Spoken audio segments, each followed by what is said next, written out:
اسخر آقا بهم برس، غلامتم، نوکرتم، حالم خوب نی.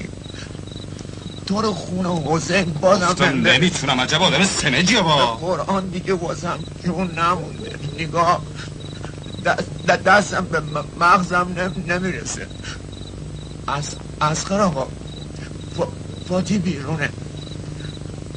اگه دست خالی برم، اگه خمار برم، امیدشو ازم میبره.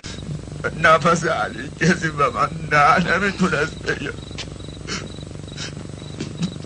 گنده درت تو شد در خشتگم میچزوندم.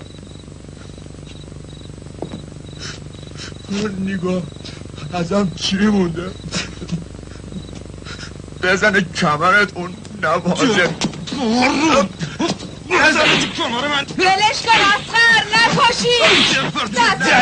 من در خشتک تو بودم. بزن به شکست بطیر کم کرد.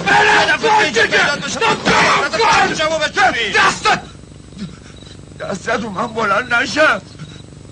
من میگم نوکرتم، چاکرتم، گفتم قلوبتم، خاک زیر پاتم. ده بسته دیگه.